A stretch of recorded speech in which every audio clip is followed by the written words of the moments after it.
ప్రభునందు ప్రియ పరిశుద్ధ దేవుని కుమారులారా, దేవుని కుమారులారా, మన ప్రభువును రక్షకుడైన యేసుక్రీస్తు వారి అతి పరిశుద్ధ నామంలో శుభములు వందనాలు తెలియజేస్తున్న దేవునికి స్తోత్రములు. ప్రాముఖ్యంగా ఈ రోజున లేఖన భాగాన్ని చదువుకొని వాక్యాన్ని మనము ప్రారంభించుకుందాం.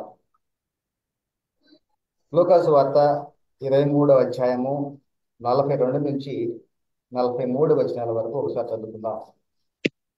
ఆయనను చూసి యేసు, నీవు నీ రాజ్యములోనికి వచ్చినప్పుడు నన్ను జ్ఞాపకం చేసుకొనుమనెను. అందుకు ఆయన వానితో, నేడు నీవు నాతో కూడా పరదేశులో ఉందువని నిశ్చయముగా నీతో చెప్పుచున్నానని. ఈ రోజున మన యొక్క ప్రధాన అంశము పరదేశు ఎక్కడ ఉంది, పాతాళ లోకంలోన, ఆకాశంలోన అనేటువంటి ఈరోజు మన యొక్క ప్రధాన అంశము. ప్రార్థన చేసుకొని వాక్యాన్ని మనం ప్రారంభించుకుందాం. ప్రార్థన. సకల ఆశీర్వాదములకు కారణభూతుడమైన మా ప్రియ పరలోకపు తండ్రి, నీ ఘనమైన, అత్యున్నతమైన, మహోన్నతమైన, అతిశ్రేష్టమైన నామం బట్టి స్తుతులు స్తోత్రం నాయన. తండ్రి, మరి ఇప్పటి వరకు నీ కాపుదల్లో భద్రపరిచిన సజీవుల గురించి మీ సన్నిధిలో మరి కూడుకోవటానికి ఇచ్చినటువంటి మహాకృపను బట్టి స్తుతులు స్తోత్రాలు చెల్లిస్తూ ఉన్నాం నాయన.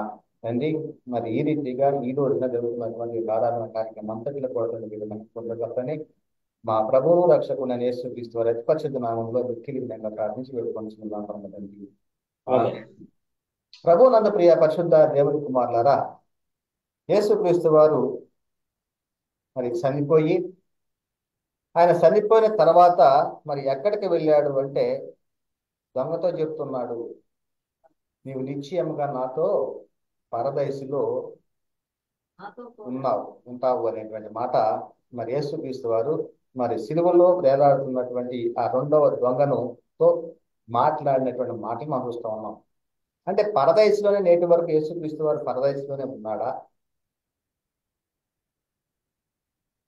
లేకపోతే ఈ పరదేశు అనేటువంటిది ఎక్కడ ఉంది, పాతాళ లోకంలో ఉందా, లేకపోతే ఆకాశంలో ఉందా? చాలా ప్రాముఖ్యమైనటువంటి అంశం. ఎందుకంటే నిద్రించిన నీతిమంతుల యొక్క ఆత్మలు ఎక్కడికి చేర్చబడతాయి, వారు ఎక్కడ ఉంటారు? మరి యేసుక్రీస్తు వారు చెప్తున్నాడు కదా, మరి దొంగ అంటూ ఉన్నాడు, మీ రాజ్యములోనికి వచ్చినప్పుడు నన్ను జ్ఞాపకం చేసుకున్నప్పుడు. మరి అక్కడ ఉన్నటువంటి సమయము, సందర్భం ఏమిటంటే యేసుక్రీస్తు వారితో పాటుగా ఆ దొంగ కూడా చనిపోవటానికి సిద్ధముగా ఉన్నటువంటి పరిస్థితి. ఆ సమయంలో యేసుక్రీస్తు వారు ఏమంటూ ఉన్నాడంటే, నిశ్చయముగా నేడు నీవు నాతో కూడా పరదేశులో ఉందువు అనేటువంటి మాటను మరి ఆ దొంగతోటి చెప్పినటువంటి సందర్భాన్ని మనం చూస్తూ ఉన్నాం. మరి అయితే ఈ పరదేశు ఎక్కడ ఉంది? చాలా మందిలో భిన్నమైనటువంటి అభిప్రాయాలు ఉన్నవి. కొంతమంది పరదేశు అంటే దేవుని కుడి పార్శ్వన ఉంది అనేటువంటి వారు కొంతమంది చెబుతూ ఉంటారు. దేవుని కుడి పార్శ్వం అంటే యేసుక్రీస్తు వారు ఎక్కడ ఉన్నాడు అంటే దేవుని కుడి పార్శ్వన ఆసీనుడై ఉన్నాడు అనేటువంటి ఒక లేఖనాన్ని చూపించి, ఆయన దేవుని కుడి పార్శ్వం అంటే చనిపోయి ఎక్కడికి వెళ్ళాడు అంటే పరదేశంలో ఉన్నాడు కాబట్టి ఇంకనూ యేసుక్రీస్తు వారు పరదేశంలో ఉన్నాడు, అది దేవుని కుడి పార్శ్వం అనేటువంటి చెప్పేటువంటి వారు కొంతమంది ఉంటే, ఇది లేఖనానుసారమైనటువంటి బోధలు కాదు మీరు చెప్పేటువంటివని గ్రహించిన పిల్లారా. ఇంకొక రెండవ అభిప్రాయం ఎలా ఉందంటే, యేసుక్రీస్తు వారు చనిపోయి పరదేశికి వెళ్ళి ఆ పరదేశిలో ఉన్నటువంటి మరి నిద్రిస్తున్నటువంటి నీతిమంతులకు మరి సువార్తను ప్రకటించి అక్కడ ఉన్నటువంటి వారిని మరి చెరగా తీసుకుని వెళ్ళాడు అనేటువంటి వారు ఇంకొంతమంది బోధిస్తూ ఉన్నారు. వాస్తవానికి మరి ఈ వీరు అనుకున్నట్లుగా లేఖనాల్లో మరి అలా ఉన్నదా? లేఖనాలు అలాగా తెలియపరుస్తూ ఉన్నవా? ఈ పరదేశు ఎక్కడ ఉంది అనేటువంటిది ప్రధానమైనటువంటి అంశముగా మనం ఈ రోజున నేర్చుకున్నాం పిల్లరా. మరి దీనిలోనే పరదేశు ఉన్న లోకము ఏమిటి, పరదేశం ఉన్నటువంటి లోకాన్ని ఏమని అంటారు అనేటువంటి చాలా ప్రశ్నలు ఉన్నవి. ఈ ప్రశ్నలన్నిటి కూడా జవాబులు తెలుసుకోవడానికి మనం ప్రయత్నం చేద్దాం పిల్లారా. ఒక విషయాన్ని మనం చూసినట్లయితే రోమపత్రిక 10వ అధ్యాయము 6 నుంచి 7 వచనాలు మనం ఒకసారి చదివినట్లయితే, అయితే విశ్వాస మూలమగు నీతి ఇలాగ చెప్పుతున్నది. ఎలాంటి నీతి అంటున్నాడు? విశ్వాస మూలమగు నీతి ఇలాగ చెప్పుతున్నది, ఎవడు పరలోకానికి ఎక్కిపోవును, అనగా క్రీస్తుని కిందకు తీసుకురావటానికి. అంటే పరలోకానికి ఎవరు ఎక్కిపోతారు? క్రీస్తుని కిందకు తీసుకురావటానికి. లేక ఎవడు అగాధములోనికి దిగిపోవును, క్రీస్తును మృతుల్లో నుండి తెచ్చుటకు. చూడండి, అంటే పరలోకము అంటే ఎక్కిపోయేది అనేటువంటిది, అదే విధముగా అగాధము అంటే క్రిందికి దిగిపోయేది అనేటువంటిది మనకు అర్థమవుతోంది. అంటే ఈ పరదయసుకు వెళతారన్న యేసుక్రీస్తు వారు అగాధములోనికి దిగిపోయాడు కనుక పరదయసు అగాధములో ఉన్నదని మనకు అర్థమవుతున్నది. కనుక మరి ఈ యొక్క లేఖనాన్ని బట్టి మనము గ్రహిస్తున్నాం ప్రియులారా. కనుకనే ఈ అగాధానికే మరొక పేరు ఏమిటంటే పాతాళము. ఏమంటాం? ఈ అగాధానికి మరి ఒక పేరు, పర్యాయ పదము పాతాళము. దీన్నే కనుక మనం చూసినట్లయితే యేసుక్రీస్తు వారు శిలువలో మృతి పొంది పాతాళంలోనికి వెళతాడని, అక్కడే విడిచిపెట్టబడడని, దేవుడు క్రీస్తును మృతుల్లో నుండి లేపుతాడని దావీదు ముందుగానే ప్రవచించాడు కూడా. అదే ఇక్కడ చెప్పబడతా ఉంది. ఆ కీర్తన గ్రంథంలో 16వ అధ్యాయం 10వ వచనంలో, ఎందుకనగా నీవు నా ఆత్మను పాతాళములో విడిచిపెట్టవు, నీ పరిశుద్ధుని కుళ్ళు పట్టనీయవు అనేటువంటిది. అంటే దావీదు గారు ముందుగానే ప్రవచించాడు, యేసుక్రీస్తు వారు ఎక్కడికి వెళ్తాడట? పాతాళములోనికి. దీనికే ఇంకా పర్యాయపదం ఏమనుకున్నాము అంటే అగాధము. మనం చదవబడి లేక మాకు రోమపత్రిక రోమ 10:6-7 వచనాలు చెప్పబడతా ఉంది. ఎవడు అగాధంలో దిగిపోవును, క్రీస్తును మృతుల్లో నుండి తెచ్చుటకు. అంటే అగాధము ఈజ్ ఈక్వల్ టు ఏమవుతుంది? పాతాళము అనేటువంటిది మనం గ్రహించాలి. కనుకనే ఇదే మాటను దావీదు ప్రవచించినటువంటి ఆ యొక్క ప్రవచనాన్ని అపోస్తులైనటువంటి మరి పేతురు గారు ఇక్కడ చెప్పినటువంటి సందర్భాన్ని మనం చూస్తా ఉన్నాం ప్రియులారా. అక్కడ మొట్టమొదటిసారిగా పరలోకం నుండి పంపబడిన పరిశుద్ధాత్మను పొందుకొని మరి అపోస్తలుడైన పేతురు గారు అక్కడ ప్రసంగించేటువంటి మొదటి ప్రసంగంలో ఆయన మాట్లాడుతూ ఉన్నాడు ఈ యేసుక్రీస్తు వారి యొక్క పునరుత్థానాన్ని గురించి.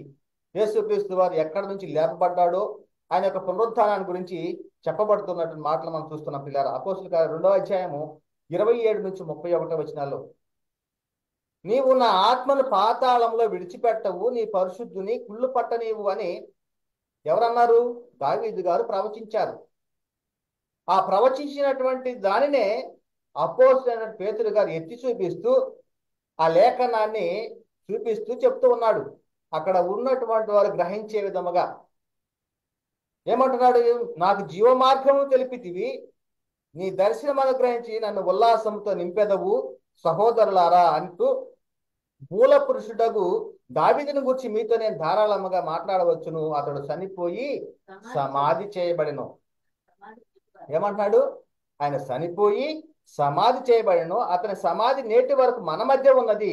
అతడు ప్రవక్త అయి ఉండెను గనుక అతని గర్భఫలములో నుండి అతని సింహాసనం మీద ఒకని కూర్చుండబెట్టుద్దును అని దేవుడు తనతో ప్రమాణపూర్వకంగా ఒట్టు పెట్టుకున్న సంగతి అతడు ఎరిగి క్రీస్తు పాతాళములో విడిచిపెట్టబడలేదనియు ఆయన శరీరము కుళ్ళిపోలేదనియు దావీదు ముందుగా తెలుసుకొని ఆయన పునరుద్ధానమును గూర్చి చెప్పాను. అంటే ప్రవక్తలు చాలా మంది, సమయాలు మొదలుకొని అందరు ప్రవక్తలు ప్రవచించారు. వారు అందరూ కూడా ఏ దినమును గురించి ప్రవచించారంటే యేసుక్రీస్తు వారి యొక్క పునరుత్థానాన్ని గురించే ప్రవచించినట్లుగా లేఖనాలు చెప్పబడతా ఉన్నట్టు పిల్లారా. కనుక ఇక్కడ పాతాళము అంటే అక్కడ ఏమున్నది అంటే, ఒకటి పరదైసు ఉంది, రెండవది నరకము ఉంది. పాతాళము అంటే అంటే పాతాళము ఎక్కడుందంటే క్రిందికి దిగిపోయేటువంటిది అగాధము, భూలోకము క్రింద ఉన్నటువంటిది పాతాళ లోకము అనేటువంటిది లేఖనము చెప్పబడతాను పిల్లారా. ఇదే విషయాలు మనం స్పష్టంగా తెలుసుకోవడానికి లేఖనాల ఆధారంతో తెలుసుకుందాం పిల్లారా. అంటే పాతాళంలో ఏముంటుంది అంటే నరకం ఉంటుంది. అందులో ఎవరుంటారు? అనీతిమంతులు యాతన పొందేటువంటి స్థలము. అదేవిధంగా పాతాళములోనే మరొక వైపున పరదైసు ఉంది. ఇది నీతిమంతులు నెమ్మది పొందేటువంటి స్థలము. పాతాళంలో, నరకములో మరి చూసినట్లయితే లేఖన భాగాన్ని యెషయా గ్రంథము 14:15 నీవు పాతాళమునకు, నరకములో ఒక మూలకు త్రోయబడితివే అని చెప్పబడతా ఉంది అపవాది గురించి. అదే విషయాన్ని ఇక్కడ చెప్తా ఉన్నట్టయితే ఆ లూకాసు వార్తలో ధనవంతుడు లాజరు గురించి ఒక ప్రాముఖ్యమైనటువంటి విషయం ఇక్కడ చెప్పబడతా ఉంది. అది ధనవంతుడు లాజరు అనేటువంటి చాలా మంది ఒక కథ అని చెప్పుకుంటారు, కానీ అది యథార్థమైనటువంటి సంఘటన అనేటువంటి గ్రహించాల ప్రియులారా. అదే ఏమంటున్నాడు లూకాసు వార్త 16:22-24 మరి ఆయన పాతాళంలో బాధపడుతున్నాడట. ఎవరు? ధనవంతుడు. అదే విధముగా ఆయన ఏ స్థితిలో ఉన్నాడంటే యాతన పడుతూ ఉన్నాడట అగ్ని జ్వాలల్లో. ఇది మనము పాతాళములో ఒక స్థలము, నరకము అని చెప్పబడుతుంది. దాన్ని ఏమంటున్నాడంటే ఆ దరిద్రుడు చనిపోయి దేవదూతల చేత అబ్రహాము రొమ్మున కొనిపోబడెను, ధనవంతుడు కూడా చనిపోయి పాతి పెట్టబడెను.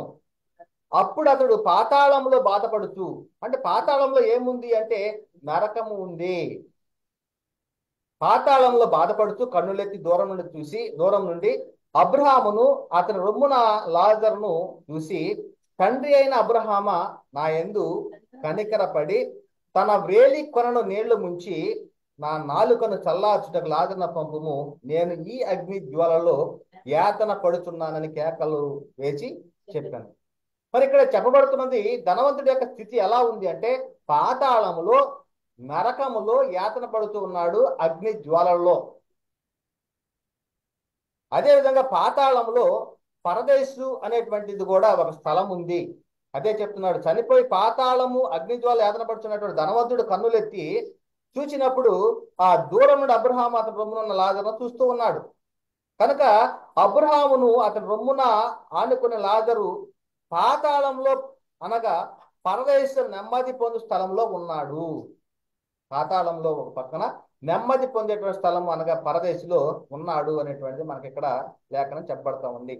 అదే విషయంగా ఇక్కడ చెప్పబడతా ఉంది, దరిద్రుడు చనిపోయి దేవదూతల చేత అబ్రహాము రొమ్మున కొనిపోబడెను అని. పిల్లరా, మరి ఈ విధంగా లూకాసు వార్త 16:25-26 అందుకు అబ్రహాము, కుమారుడా, నీవు నీ జీవితకాలం అంతయు నీకు ఇష్టమైనట్టు సుఖము అనుభవించితివి. అంటే నేను యాతన పడుచు ఉన్నాను, ఆ లాజరు యొక్క వేలికొనతోటి నా నాలుకను చల్లార్చు అన్నప్పుడు ధనవంతుడితోటి అబ్రహాం చెప్తున్న మాటలు ఇవి.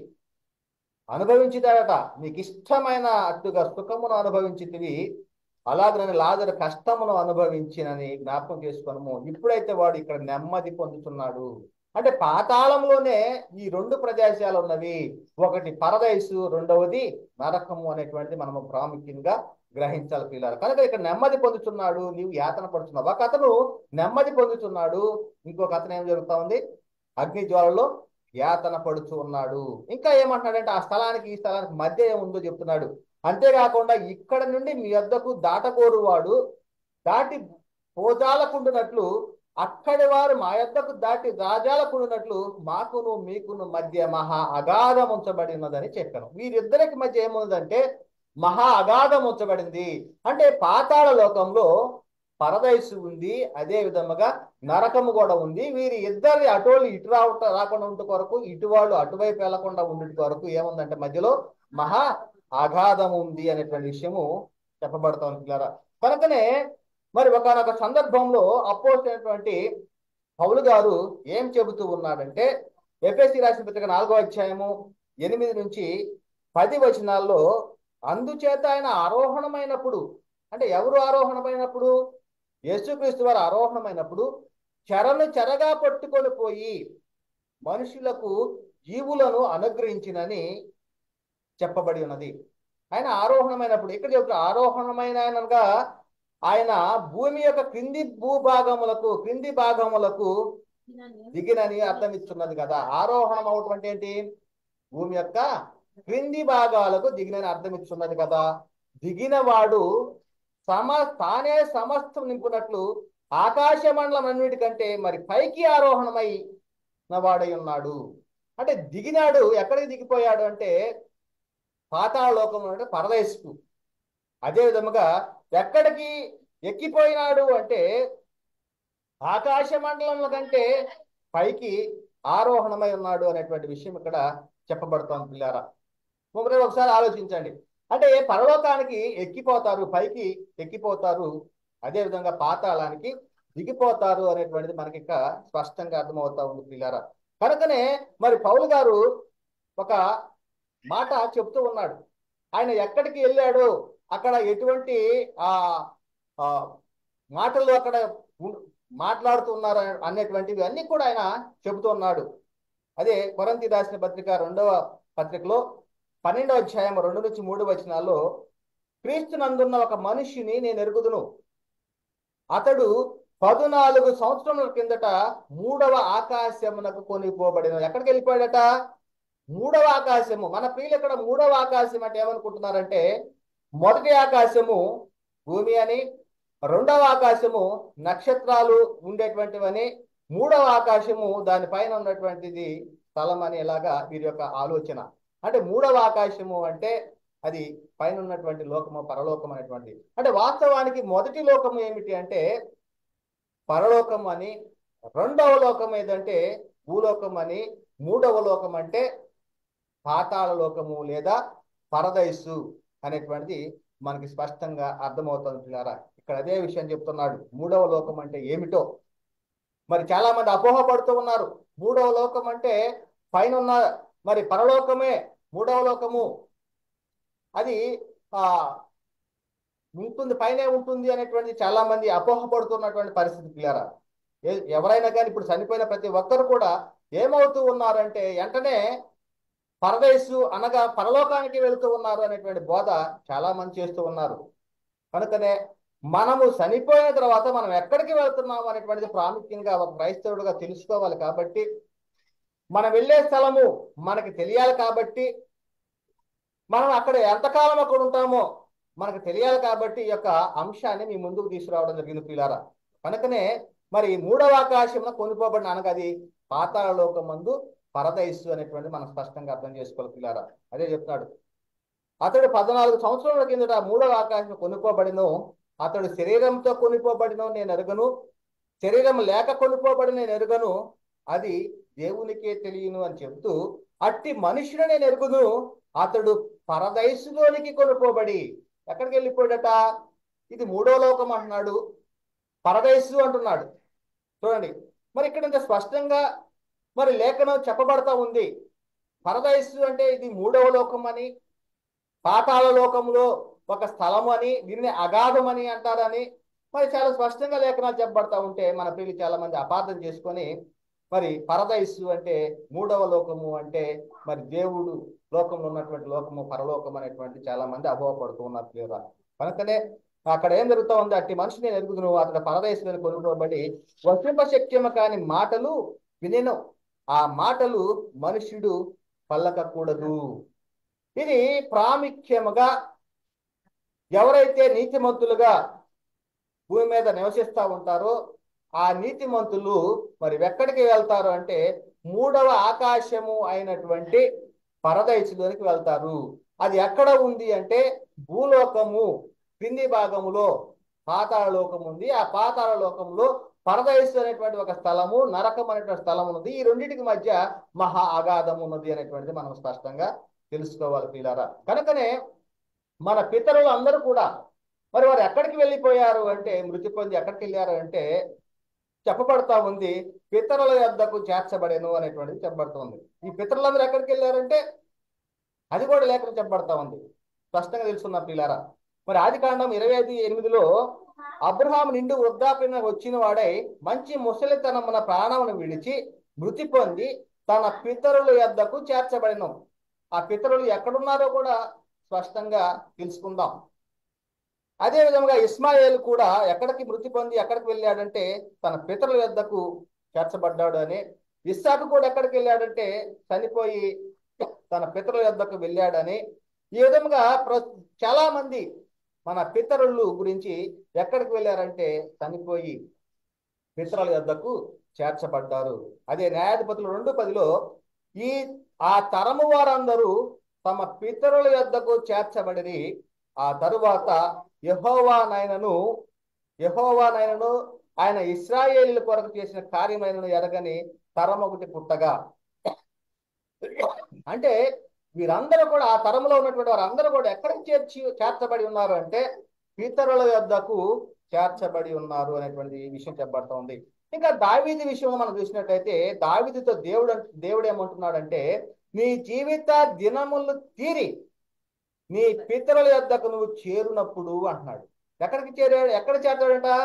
పితరుల యొద్దకు చేరతాడు అనేటువంటి విషయం చెప్పబడుతోంది. కనుకనే మనము ప్రాముఖ్యంగా మనం చూసుకున్నాము, దావీదు ఎక్కడికి వెళ్ళిపోయాడు చనిపోయి అంటే అతను కూడా పరదైసులో ఉన్నట్లుగానే మనం చూస్తా ఉన్నాం పిల్లలు. ఆయన పరలోకానికి ఎక్కిపోలేదు, కానీ ఆయన పరదైసులోనే ఉన్నట్లుగా మనము చూస్తున్నాం పిల్లలు. అందుకని ఇక్కడ భూమి మీద నుండి పాతాళమునకు దిగిపోతారు. ఇది ప్రాముఖ్యమైనటువంటి విషయం. పరదైసు అనేటువంటి స్థలము పాతాళ లోకంలో ఉంది. ఆ పాతాళ లోకానికి దిగిపోతారు. చాలా వచనాలు మనకున్నాయి. సామెతలు 15:24లో క్రిందనున్న పాతాళమును తప్పించుకున్న వలనని బుద్ధిమంతుడు పరమునకు పోవు జీవ మార్గమున నడుచుకొనును అంటారు. దేని నుంచి తప్పించుకోవాలని? క్రిందనున్న పాతాళాలను తప్పించుకోవాలని. ఎక్కడికి వెళ్ళాలని?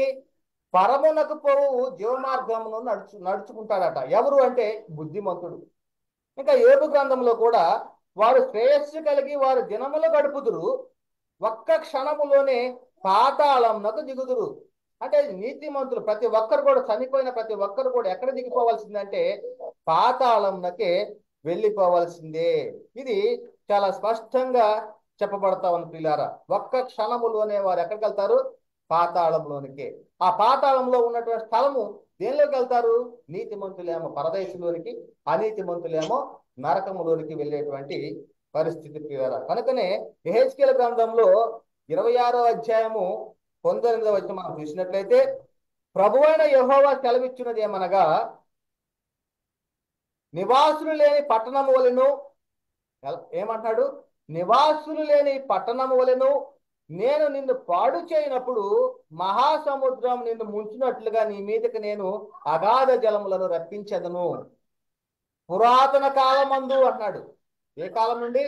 పురాతన కాలమందు పాతాళములోనికి దిగిపోయిన వారి యొద్ద నీవు ఉండునట్లు నేను నిన్ను పడవేసి నీవు జనము లేని దానమొకటకై పురాతన కాలంలో పాడైన జనుల యొద్ద భూమి క్రిందనున్న స్థలములో నీకు నివాసం నిర్ణయించును. పాతాళ లోకములోనికి దిగిపోవారితో కూడా నిన్ను నివసింపజేసేదను. ప్రియులారా, మరి పాతాళ లోకము అనేటువంటిది భూమి క్రింద ఉండాలి, అది దిగిపోవాలి అనేటువంటిది చెప్పబడుతుంది. కనుక ఒక సందర్భంలో మరి ఓ కపెర్నహూమ, ఆకాశం మట్టుకు హెచ్చింపబడితేవా నీవు పాతాళం వరకు దిగిపోయేదవు అనేటువంటి మాటను మనము చూస్తా ఉన్నాం పిల్లారా. కనుకనే మరి కీర్తన గ్రంథం 55:15లో కూడా వారికి మరణం అకస్మాత్తుగా వచ్చును గాక, సజీవులుగానే వారు పాతాళమునకు దిగిపోవుదురు గాక అనేటువంటిది ఇక్కడ చెప్పబడుతోంది పిల్లారా. మరి ఈ విధముగా పాతాళ లోకము అనేటువంటిది ఎక్కడ ఉంది అంటే, ఎక్కడికి ఎలా వెళ్తారు అక్కడికంటే దిగిపోతారు అనేటువంటిది ఇక్కడ పరిశుద్ధ గ్రంథంలో చెప్పబడుతోంది పిల్లారా. మరి పాతాళ లోకంలో నుండి భూమి మీదకి రావాలి అంటే ఏం జరగాలి? లేపబడాలి, ఎక్కి రావాలి.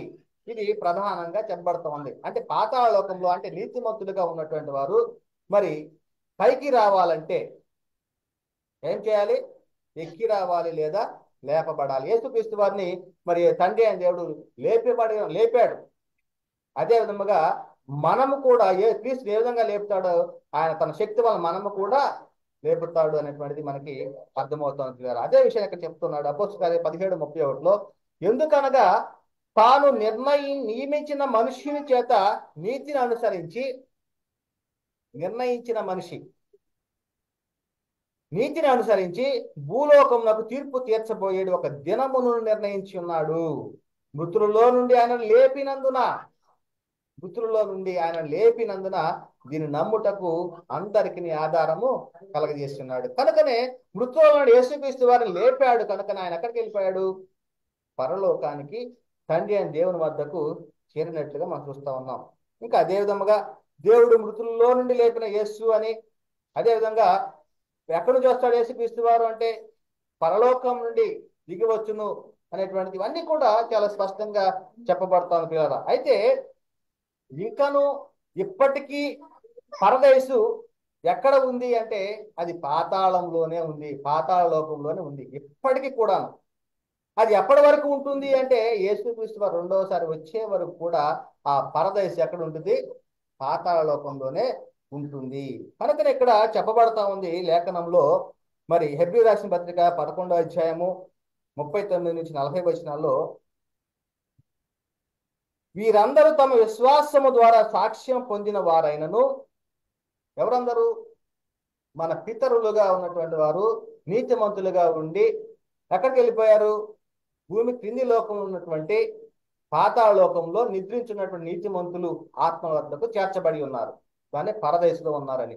వీరందరూ తమ విశ్వాసము ద్వారా సాక్ష్యం పొందిన వారైనను మనము లేకుండా సంపూర్ణము కాకుండా నిమిత్తము, అంటే మనము అక్కడికి వెళితేనే కానీ అక్కడ సంపూర్ణత వస్తుంది.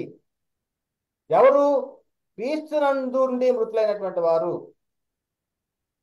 అదే చెప్తున్నాడు ఇక్కడ, మనము లేకుండా సంపూర్ణులు కాకుండా నిమిత్తము దేవుడు మన కొరకు మరి శ్రేష్టమైన దానిని ముందుగా సిద్ధపరిచెను గనుక వీరు వాగ్దాన ఫలము అనుభవించలేదు. మరి ఇప్పటి వరకు కూడా వారు పరలోకానికి వెళ్ళలేదు. వాగ్దాన ఫలము, వాగ్దానము అనేటువంటి ఏంటి? నిత్య జీవం అనుగ్రహం తానే మనకు చేసినటువంటి వాగ్దానము. దేవుని వద్ద ఉన్నటువంటి లోకంలోనికి వెళ్ళటము, దేవునితోటి అక్కడే ఉండటము అనేటువంటిది. కనుకనే వారు మనము లేకుండా వారు సంపూర్ణులు కారు, కనుకనే వారు వాగ్దాన ఫలము అనుభవించలేదు. అంటే భూమి మీద నుంచి వెళ్ళిన వారిలో ప్రథమ ఫలం ఎవరై ఉన్నారు అంటే యేసుక్రీస్తు వారై ఉన్నారు. కనుకనే వాగ్దాన ఫలం వారు అనుభవించారంటే వారు అనుభవించలేదు. దేవుడు మన కొరకు మరి శ్రేష్టమైన దాన్ని ముందుగా సిద్ధపరిచిన కనుక వీరు వాగ్దాన ఫలము అనుభవించలేదు అనేటువంటిది ఇక్కడ లేఖనం చాలా స్పష్టంగా చెప్పబడతా ఉంది పిల్లారా. అయితే మరి ఎప్పటి వరకు వారు పరదేశంలోనే ఉంటారు? ఇప్పుడు చనిపోయినటువంటి నీతిమంతులుగా ఉన్నటువంటి వారు మరి వారు పరదేశంలోకి ఉంటున్నారు కనుక వారు ఎంతకాలము ఎప్పటి వరకు పరదేశంలోనే ఉంటారు? పాతాళ లోకంలోని పరదేశంలో ఉంటారు. అనీతిమంతులుగా ఉన్నటువంటి వారు నరకంలో ఉంటున్నారు. కనుక ఎప్పటి కాలం వరకు, ఎప్పటి వరకు వీరు పరదేశంలోనే ఉంటారు అనేది మనం ప్రశ్న వేసుకున్నట్లయితే చెప్పబడుతోంది. ప్రకటన గ్రంథం 6వ అధ్యాయము 9 నుంచి 11 వచనాల్లో, ఆయన 5వ ముద్రను విప్పినప్పుడు దేవుని వాక్యము నిమిత్తమును చెప్పబడతాం చాలా స్పష్టంగా. దేవుని వాక్యము నిమిత్తమును తాము ఇచ్చిన సాక్ష్యం నిమిత్తము వధింపబడిన వారి ఆత్మలను బలిపీఠము క్రింద చూసితిని. యోహాను గారు చెప్తూ ఉన్నాడు ఇక్కడ. ఎక్కడ చూశాడట? బలిపీఠము. బలిపీఠం అంటే అర్థం ఏంటి? అంటే యేసుక్రీస్తు వారిని బలిగొన్నటువంటి స్థలము, భూమి.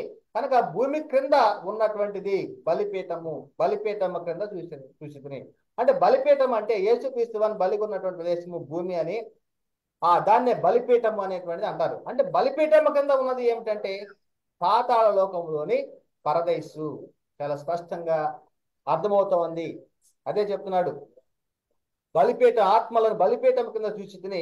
వారు నాథ సత్య స్వరూపి పరిశుద్ధుడా, ఎందాక తీర్పు తీర్చకయు మా రక్తము నిమిత్తము భూ నివాసులకు ప్రతిదండన చేయకయు ఇందువని బిగ్గరగా కేకలు వేసిరి. వారు అడుగుతూ ఉన్నారు, ఎందాక తీర్పు తీర్చు భూలోక నివాసులకు, భూలోక నివాసులకు ఎందాక తీర్పు తీర్చవు, మా రక్తము నిమిత్తము వారికి ప్రతిదండన చేయి. మేము కూడా వారి యొక్క నిరీక్షణ ఏమిటి? పరలోకానికి వెళ్ళాలని. కనుకనే వారు ఎక్కడ ఉన్నారు అంటే బలిపీఠము క్రింద, యేసుక్రీస్తు వారిని బలిగొన్నటువంటి ప్రాంతము భూమి క్రింద ఉన్నటువంటి పాతాళ లోకంలో పరదేశంలో వాళ్ళు ఉన్నారు అనేటువంటి ఇక్కడ చెప్పబడుతోంది గారా. అదే అన్నాడు, తెల్లని వస్త్రము వారిలో ప్రతి వానికి ఇవ్వబడును, మరియు వారి వలనే చంపబడబోవు వారి సహదాసుల యొక్కయు సహోదరుల యొక్కయు లెక్క పూర్తి వరకు ఇంకా కొంచెం కాలము విశ్రమించవలని వారితో చెప్పబడను. ఎంతకాలం అంట? సంఖ్య పూర్తగు వరకు. దేవుడు నిర్ణయించినటువంటి ఒక సంఖ్య ఉంది, ఒక లెక్క ఉంది. ఆ లెక్క పూర్తి అగు వరకు కూడా ఎక్కడ ఉండాలంట? వారు అక్కడనే విశ్రమించాలి, పరదేశంలోనే.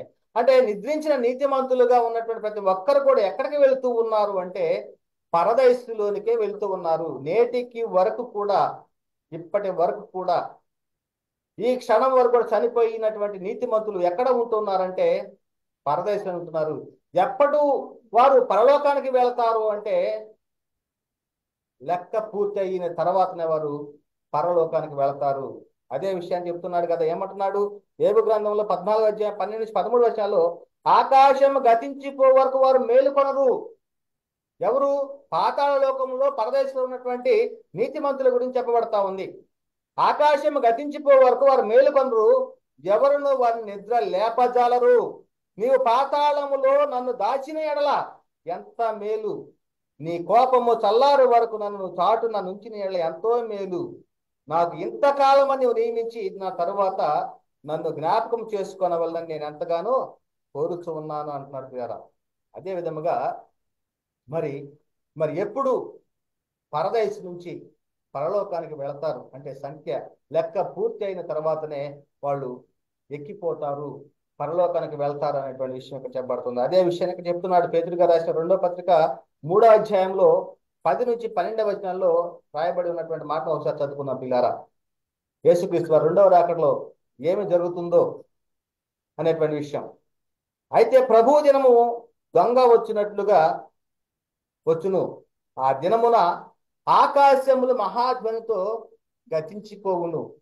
ఏమంటున్నాడు? ఆ దినమున, ప్రభు దినం అంటే యేసుక్రీస్తు వారు వచ్చేటువంటి 2వ రాకడ గురించి ఇక్కడ చెప్పబడతా ఉంది పిల్లారా. ఆకాశములు మహాధ్వనితో గతించిపోవును, పంచభూతములు మిక్కటమైన వేండ్రముతో లయమైపోవును, భూమి దాని మీద ఉన్న కృత్యములను కాలిపోవును. అసలు ఏముండవు ఎడక. ఇంకేమన్నా ఇవన్నీ ఇట్లు లయమైపోయినవి గనుక ఆకాశంలో రవులుకొని లయమైపోనట్టు, పంచభూతములు మహావేంద్రంతో కరిగిపోవునట్టు, దేవుని దినపు రాకడ కొరకు కనిపెట్టుచు దానిని ఆశతో ఆపేక్షించుచు మీరు పరిశుద్ధమైన ప్రవర్తనతోనూ భక్తితోనూ ఎంతో జాగ్రత్త కలవారై ఉండాలి. అంటే ఆ రోజు వరకు మనం ఎలా ఉండాలి అంటే, యేసుక్రీస్తు వారి రాకడ వరకు ఎలా ఉండాలి అంటున్నాడు? పరిశుద్ధమైన ప్రవర్తనతోనూ భక్తితోనూ ఎంతో జాగ్రత్తగా ఉండాలి అంటున్నాడు. ఏం జరుగుతుంది ఆ రోజున అంటే, పంచభూతములు మిక్కటమైన మహావేంద్రంతో లయమైపోతుంది. అంటే భూమి ఆకాశం ఏమి కూడా ఉండదు అనేటువంటి ఇక్కడ చెప్పబడుతుంది. కనుకనే మరి యేసుక్రీస్తు వారి విషయంలో మనం చూసినట్లయితే ఆయన గురించి చెప్తున్నాడు, పరలోకం నుండి దిగి వచ్చిన వాడే తప్ప, పరలోకం ఉన్న మనిషి కుమారుడే తప్ప పరలోకమునకు ఎక్కిపోయిన వాడు ఎవడనూ లేడు. మరి చాలా మంది చెప్తున్న బోధ ఏమిటి?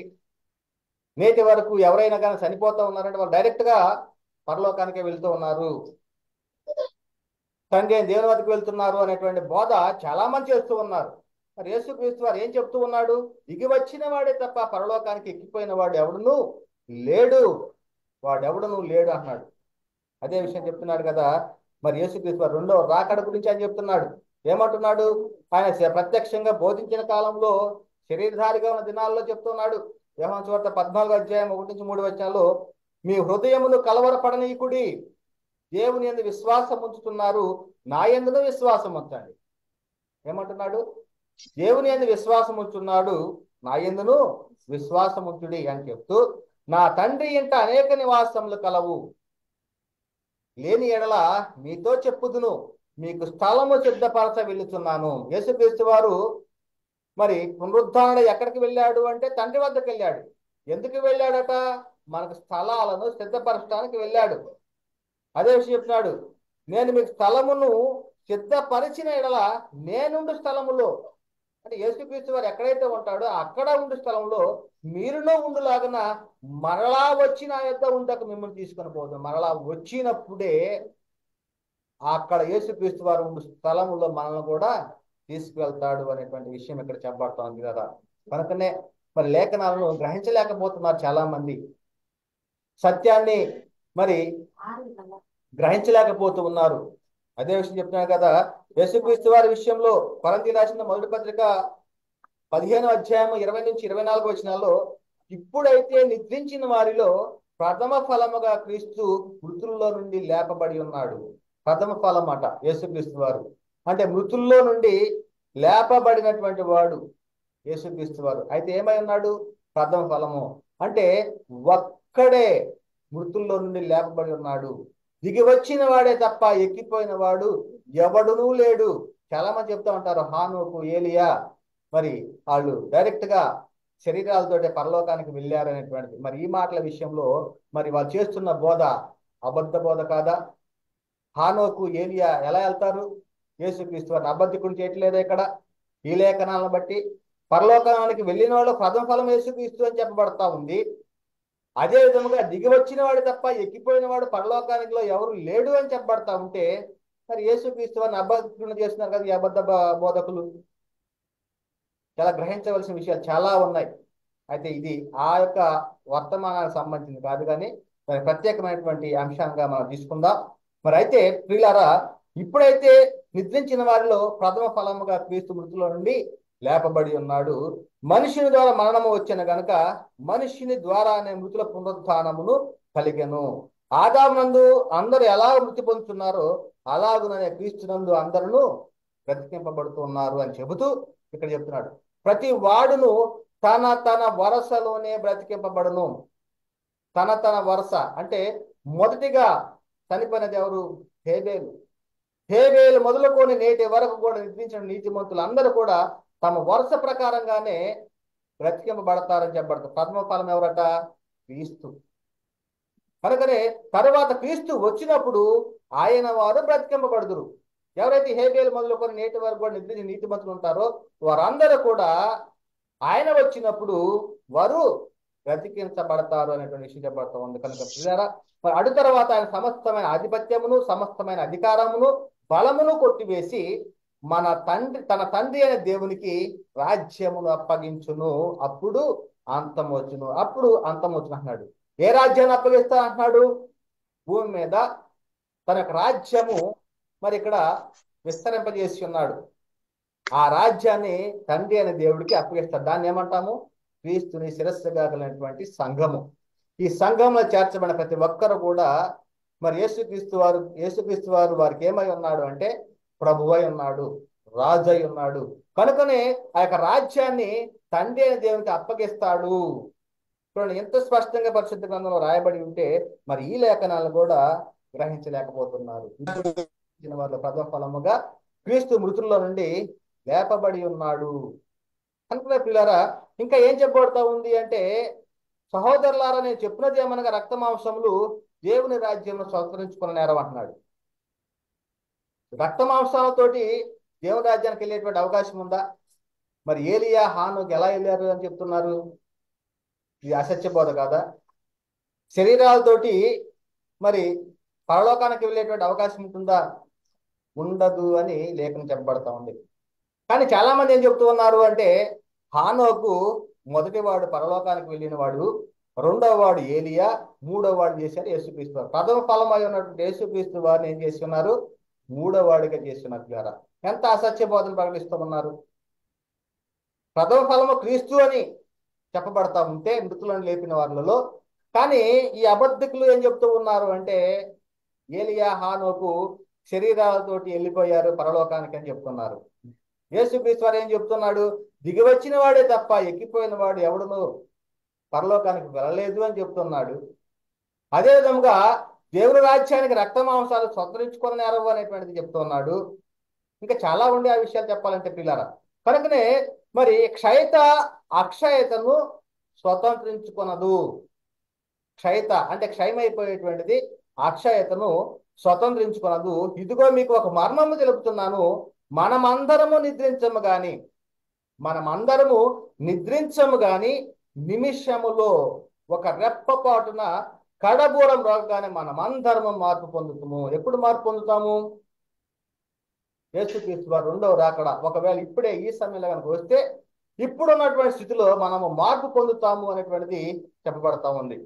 అదే అంటున్నాడు, మూరం రోగును అప్పుడు మృతులుగా ఉన్నటువంటి వారు అక్షయులుగా లేపబడతారు, మనము మార్పు పొందుతాము. అదే చెప్తున్నాడు, క్షయమైన ఈ శరీరము అక్షయతను ధరించుకొనవలసినది, మర్త్యమైనటువంటి ఈ శరీరము అమర్త్యమును ధరించుకొనవలసినది. ఈ క్షయమైనది అక్షయతను ధరించుకున్నప్పుడు, ఈ మర్త్యమైనది అమర్త్యము ధరించుకున్నప్పుడు విజయమందు మరణము మింగివేయబడును అను వ్రాయబడిన వాక్యము నెరవేరును అనేటువంటి ఇక్కడ చెప్పబడతా ఉంది పిల్లారా. మరి దేవుని రాజ్యాన్ని స్వతంత్రించుకునేవి రక్త మాంసాలు స్వతంత్రించుకోవని చెప్పబడతా ఉంది. ఇంకా యేసుక్రీస్తు వారు రెండవసారి వచ్చినప్పుడు ఈ క్షయమైనటువంటి శరీరము ఆ క్షయతను ధరించుకోవలసి వస్తుంది అనేటువంటి చెప్పబడుతున్నారు. అందుకని ఇక్కడ చెప్తున్నాడు, దశలో రాసిన మొదటి పత్రిక 4వ అధ్యాయము 15 నుంచి 17 వచనాలు రాయబడినది ఏమంటున్నాడంటే, మేము ప్రభువు మాటను బట్టి మీతో చెప్పున్నది ఏమనగా, ప్రభు రాకడ వరకు సజీవులమై నిలిచిండు మనము. ఏమంటున్నాడు? ప్రభు రాకడ వరకు అంటే యేసుక్రీస్తు వారి రాకడ వరకు సజీవులముగా నిలిచి ఉంటే, ఇప్పుడు ఉన్నటువంటి స్థితిలోనే ఇప్పుడే గనక యేసుక్రీస్తు వారి రెండవ రాకడ గనక జరిగితే, మనము గనక సజీవులుగా నిలిచి ఉంటే, మనము నిద్రించిన వారి కంటే ముందుగా ఆయన సన్నిధి చేరము. నిద్రించిన వారి కంటే ముందుగా ఆయన సన్నిధి చేరమంటున్నాడు. అంటే నిద్రించిన వారు ఎవరు? వారు ఎక్కడున్నారు? పరదేశులో ఉన్నారు. వారికంటే ముందుగా ఆయన సన్నిధి చేరమంటున్నాడు. అంటే ఇంతకుముందు చెప్పుకున్నాం, ప్రతివాడు తన తన వరుసలోనే బ్రతికింపబడును, ప్రథమ ఫలము క్రీస్తు అని. అదే ఇక్కడ నిలిచిండు మనము నిద్రించిన వారి కంటే ముందుగా ఆయన సన్నిధి చేరము, ఆర్భాటముతోనూ ప్రధాన దూత శబ్దముతోనూ దేవుని బూరతోనూ పరలోకం నుండి ప్రభువు దిగి వచ్చును. క్రీస్తునందున మృతులైన వారు మొదట లేతురు. ఆ మీదట సజీవులమా నిలిచిండు మనము వారితో కూడా ఏకముగా ప్రభువును ఎదుర్కొనుటకు ఆకాశ మండలమునకు మేఘముల మీద కొనుక్కోబడుతుము కాగా మనము సదాకాలము ప్రభువుతో కూడా ఉందుము. అంటే ఇప్పుడు ఏమి జరుగుతుంది యేసుక్రీస్తు వారి రెండవ రాకడలో అంటే, మొదటిసారిగా లేచేది ఎవరు అంటే పరదేశంలో ఉన్నటువంటి నీతిమంతులు. వారు ఏమవుతారు? అక్కడి నుంచి మనం భూమి మీద సజీవులుగా ఉంటే వారితో పాటుగా మనము కూడా ప్రభువును ఎదుర్కొనడానికి ఆకాశ మండలము కూడా ఎక్కిపోతాము అనేటువంటి విషయము, కొనుక్కోబడదాం అనేటువంటి విషయం ఇక్కడ చెప్పబడతా ఉంటారు. కనుకనే మన యొక్క నిరీక్షణ, మన యొక్క విశ్వాసము మరి క్రీస్తునందు ఎందుకు ఉంచాము అంటే, మరి ఆయన ప్రభువును లేపాడు, మనలను కూడా తన శక్తి వలన లేపుతాడు. ఇది ప్రతి ఒక్క క్రైస్తవుడి యొక్క నిరీక్షణ. అంతకుముందు పితరులు కలిగి ఉన్నటువంటి ఒక నిరీక్షణ ఏమిటి అంటే, ఆయన మనల్ని కూడా లేపుతాడు తన శక్తి వలన అనేటువంటిది పిల్లరా. కనుకనే మరి కొరింథీ రాసినటువంటి రెండవ పత్రిక 4వ అధ్యాయము 14 నుంచి 15 వచనాల్లో, కాగా విశ్వసించి తిని గనుక మాటలాడి తిని అని వ్రాయబడిన ప్రకారము అట్టి విశ్వాసముతో కూడిన ఆత్మ గలవారమై ప్రభువును యేసును లేపిన వాడు, ప్రభు అయిన యేసును లేపిన వాడు యేసుతో మమ్మును కూడా లేపి మీతో కూడా తన ఎదుట నిలవబెట్టునని ఎరిగి మేమును విశ్వసించున్నాము గనుక మాటలాడుచున్నాము. ఇది ఒక క్రైస్తవుని యొక్క నిరీక్షణ. ఒకవేళ యేసుక్రీస్తు వారు గనక రాకపోతే, చనిపోతే, ఇక్కడ ఉన్నటువంటి భూమి మీద ఉన్నటువంటి వారు నీతిమంతులుగా జీవించినటువంటి వారు ఎక్కడికి వెళ్తారు అంటే, భూమి క్రింద ఉన్నటువంటి లోకము అనగా మూడవ లోకముగా చెప్పబడుతున్నటువంటిది పాతాళ లోకంలో పరదేశంలోనికి చేర్చబడతారు.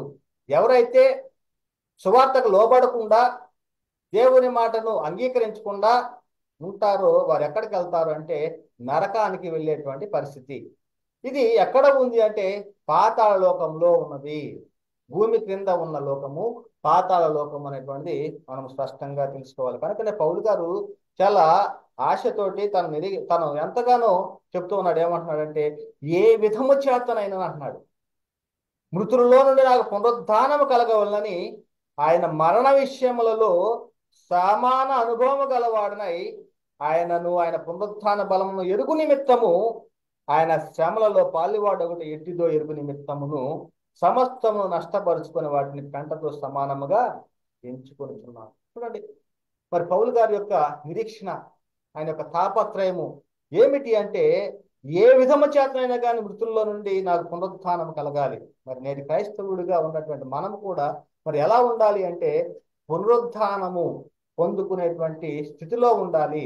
మన యొక్క నిరీక్షణ ఏమిటంటే, మరి యేసును, ప్రభు అయిన యేసును లేపినవాడు యేసుతో కూడా మమ్మను కూడా లేపుతాడు అనేటువంటి ఒక నిరీక్షణ కలిగి ఉండాలి ప్రియులారా. కనుకనే మరి నేటి అంశము, ఈ పరదేశు ఎక్కడ ఉంది? పాతాళ లోకంలోన, పరలోకము ఆకాశంలోన అంటే ఇది ఎక్కడ ఉంది? పాతాళ లోకంలోనే ఉంది.